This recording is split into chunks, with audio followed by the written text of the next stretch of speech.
अस्सलाम वालेकुम, welcome to YouTube channel. तो कैसे हैं व्यूअर्स? सब ठीक ठाक है। आज का हमारा टॉपिक है इकरारुल हसन और ख़तीब शुफ के बारे में। आप लोगों ने ये ट्रेंड देखा ही होगा कि काफ़ी ज़्यादा वायरल हो रहा है आजकल और काफ़ी ज़्यादा इस पर गुफ्तगू की जा रही है। इकरारुल हसन साहब ने पक्का अहद कर लिया है कि इस बंदे को तो हमने बिल्कुल नहीं छोड़ना और छोड़ना भी नहीं चाहिए, क्योंकि उनका कहना यह है कि सारे रोज़ेदार खुश्क होंठों के साथ हमारे साथ मिलकर उसके ड्रामेबाजियाँ जो है ना उसकी सारी सामने आ रही हैं।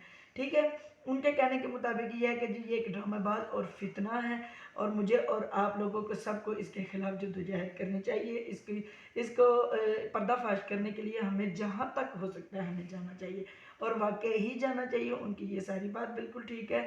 और सारी हुकूमत असल में उनके कहने के मुताबिक वो कह रहे हैं जी सारी हुकूमत या सारी इंतज़ामिया जो ना वो करोड़पति लोगों का साथ देती हैं। वो करोड़ों जिनके पास पैसा है, हुकूमत भी उनकी है, इंतज़ामिया भी उनकी है। और वो उनका ये कहना है कि हम लोग ठहरे गरीब और मजदूरकार लोग, कि हमारी तो अपनी बस जब तक हम बोलेंगे नहीं तब तक तो हमारी सुनाई भी नहीं होगी ना। तो ये वो इसलिए उन्होंने जहाद एक साबन शुरू कर दिया है, इस बंदे के खिलाफ जहाद करना शुरू कर दिया उन्होंने। और उनका कहना यह है कि ये जी सारा फितना जो फसाद जो है ना हम हर जगह जहाँ जहाँ जहाँ जहाँ हो सकता है हम अपनी हिफाजत के लिए वहाँ वहाँ इसको नंगा करने की पूरी कोशिश करेंगे। और इसको हमें उस वक्त तक सुकून नहीं आएगा जब तक हम इसको सारी दुनिया के सामने ना ले आए। ठीक है, उनका ये कहना है कि जी ये इकरारुल हसन साहब का कहना है कि जी खतीब साहब ने आज दिन तक सब गरीबों का खून चूसा है, अपनी जो प्रॉपर्टी जो जायदाद बनाई है गरीब आवाम का खून चूस के बनाई है।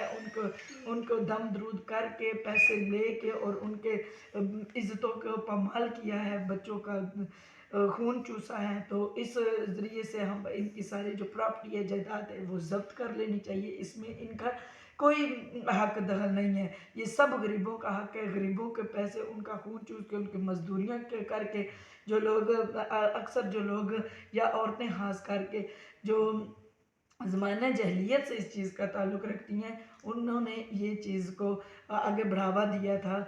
इसलिए बढ़ावा दिया था, ज़ाहिर बात है उन्होंने ये सोचा होगा ना कि चलो आज ये काम हमारा नहीं होता है, वो काम नहीं हमारा होता तो हम उसके पास जाएँ तो ये काम हो जाएगा। तो अपने घर में बच्चों को खाना पीना की चीज़ें ना देने के बावजूद उन्होंने उनको सपोर्ट किया जाके जो आज वो इस मुकाम तक पहुँच गए। वरना ऐसा कभी भी ना होता। ये ज़माना है जहलियत के लोगों में ये शुमार होती है चीज़, तो ऐसा नहीं करना चाहिए था। उसके बावजूद जी इकरारुल हसन साहब का कहना है कि उन्होंने हमें इस कदर सरेआम फेस टू फेस उन्होंने हमें धमकियाँ दी हैं जी। उन्होंने मारने की करने की अगवा करने की, मारने की, डराने की, धमकाने की, हर किस्म की धमकियाँ दी हैं। बाकायदा उनका रिकॉर्ड उनके पास मौजूद है। तो उन्होंने जी आवाम को रो कर और शोर गुल के साथ उन्होंने अपना ये बयान बताया है कि कल कला को अगर मैंने अपने घर वालों को भी ये चीज़ बता दी है कि कल कला को अगर मेरे साथ कोई तकलीफ़ होती है या मैं मर जाता हूँ या मेरे साथ कोई हादसा हो जाता है या मेरे साथ कोई ऐसा सीन हो जाता है कि जिसका ये मेरे घर वालों को इल्म ना हो, तो वो सारा क्रेडिट जो है हक खतीब साहब को जाएगा, क्योंकि उसने ही ये सब करवाना है। कल को अगर मेरी ज़िंदगी ना रही तो इसका इल्ज़ाम भी हक खतीब को ही मिलेगा, क्योंकि उसको हमारा ये चीज़ जो है ना कि हम हक खतीब को जेल की सलाखों के पीछे लेके आने का हमारा मकसद मेन यही है।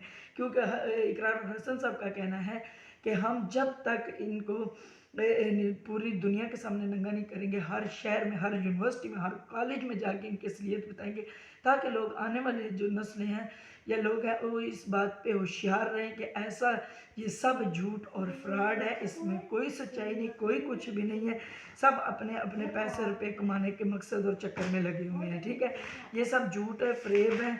और हमारे सिर्फ कुरान और सुन्नत रसूल सल्लल्लाहु अलैहि वसल्लम में अल्लाह ताला ने भी कुरान पाक में फरमाया है कि जब अल्लाह ताला ने इंसान को सीधा रास्ता और हिदायत देने के लिए जब अल्लाह ताला ने कुरान पाक जैसी चीज़ नाजिल कर दी है, तो फिर ये पीर फ़कीर, ये मुरीद, ये सब कुछ ऐसे नकोसले हैं, फ्रॉड है, कोई सच है, कोई सच्चाई इनमें नहीं होती।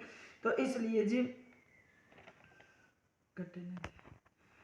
تو اقرار الحسن صاحب کے کہنے کے مطابق ان کا یہ کہنا ہے کہ ہم نے یہ چیز کو پراپر اس دنیا سے ختم کرنا ہے، اس کو جیل میں پہنچانا ہے، اس کو لوگوں کو یہ بار بار وہ چیخ چیخ کے بتا رہے ہیں۔ ان کا یہ کہنا ہے کہ وہ کہتے ہیں کہ یہ لوگ جس سڑک پہ، جس کوچے میں، جس گلی میں اور جس آستانے میں یہ موجود ہے، وہاں کے لوگ ان سے اتنی نفرت کرتے ہیں، کوئی بھی ان کا نام لینا پسند نہیں کرتا، کیونکہ جھوٹ اس کا سامنے آ گیا، یہ سب فریب ہے، جھوٹ ہے۔ وہ اقرار الحسن صاحب کے کہنے کے مطابق لوگوں کو جب اس کو جیل میں پہنچائیں گے تو لوگوں کے جشن منائیں گے، خوشیاں منائیں گے اور اپنے حق کی خاطر لڑیں گے۔ تو ان کے کہنے کے مطابق وہ کہتے ہیں جی کہ ہم ہر چیز کو بے نقاب کر کے رہیں گے۔ تو جدھر ہم کھڑے ہیں انہی کی سڑک پہ کھڑے ہو کے لوگوں کے ساتھ انہوں نے اتنی گفتگو کرنے کے باوجود بھی لوگوں کا یہی کہنا ہے جی ہم حق خطیب شف سے بہت حد نفرت کرتے ہیں اور یہ بندہ نفرت کے ہی قابل ہے۔ اتنا بڑا جھوٹ، اتنا بڑا فریب، یہ تو نبی اور اللہ پاک کو دھوکہ دینے والی بات ہے۔ تو نعوذ باللہ ایسے شخص کے دنیا میں بھی برا ٹھکانہ ہے اور آخرت میں تو ہے ہی ہے۔ تو خدا را اس چیز سے بچیں اور ان شمار ہوتی ہے چیز، تو ایسا نہیں کرنا چاہیے تھا۔ اقرار الحسن صاحب کا ساتھ دیں، سڑک پہ آئیں، ان کی ہیلپ کریں، ان کے ساتھ ڈٹے رہیں، وہ اپنے عہد پہ ڈٹے رہیں، اپنے مقام پر ان کو پہنچا کے ہی دم لیں، تاکہ اب آنے والی ہماری نسلیں اس چیز سے پرہیز کریں اور ان چیزوں پہ یقین اور تقویٰ رکھنے کے بجائے نماز پڑھیں، اپنے اللہ پاک کو راضی کریں اور اپنے خدا سے مانگیں جو دے کے کبھی بھی نہیں جھٹلاتا۔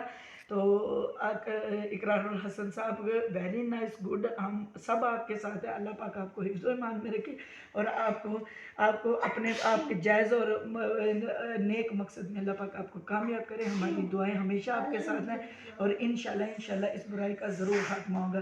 ویڈیو اچھی لگی ہو تو لائک، سبسکرائب اور فالو ضرور کر دیجئے گا، جتنا ہو سکتا ہے آپ شیئر کریں تاکہ لوگوں کو ان کی اصلیت کا پتہ چل سکیں۔